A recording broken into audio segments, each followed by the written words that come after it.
সম্প্রতি সাবেক প্রধানমন্ত্রী শেখ হাসিনার সঙ্গে মোহাম্মদ তানভীর কায়সারের একটি অডিও ক্লিপ সামাজিক যোগাযোগ মাধ্যমে ভাইরাল হয়। এই ঘটনার পর তানভীরকে বহিষ্কার করা হয়।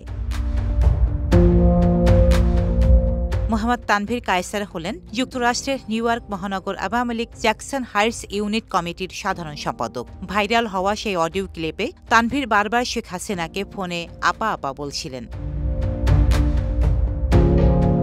মঙ্গলবার নিউ ইয়র্ক মহানগর আওয়ামী লীগ সভাপতি রফিকুর রহমানের একটি লিখিত আদেশে মোহাম্মদ তানভীর কায়সারকে বহিষ্কারের বিষয়টি জানানো হয়। বহিষ্কারাদেশে উল্লেখ করা হয়, বারবার সতর্ক করা সত্ত্বেও তানভীর কায়সার দলের নীতি, আদর্শ, চেতনা ও মূল্যবোধ বিরোধী কর্মকাণ্ডে লিপ্ত থাকায় তাকে দলীয় সিদ্ধান্তে বহিষ্কারের সিদ্ধান্ত নেওয়া হয়।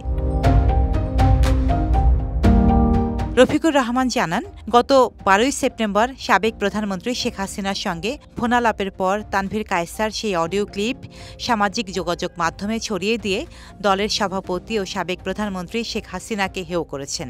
দলীয় কর্মী হয়ে এমন অপরাধমূলক কর্মকাণ্ডে জড়িত ব্যক্তির দলে থাকার কোনো অধিকার নেই। তাই গত সোমবার নিউ ইয়র্ক মহানগর আওয়ামী লীগের নেতাকর্মীদের সিদ্ধান্তে তাকে বহিষ্কার করা হয়েছে।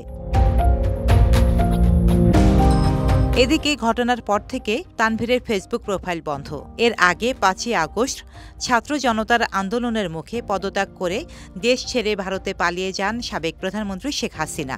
এরপর থেকে শেখ হাসিনার সঙ্গে অনেকেরই কথোপকথনের অডিও ফাঁস হচ্ছে। সামাজিক যোগাযোগ মাধ্যমে কেউ কেউ বিষয়টিকে উদ্দেশ্য প্রণোদিত বলেও মন্তব্য করেছেন। তবে এসব কল রেকর্ড কিভাবে ফাঁস হচ্ছে তার কোনো সুনির্দিষ্ট তথ্য প্রমাণ পাওয়া যায়নি।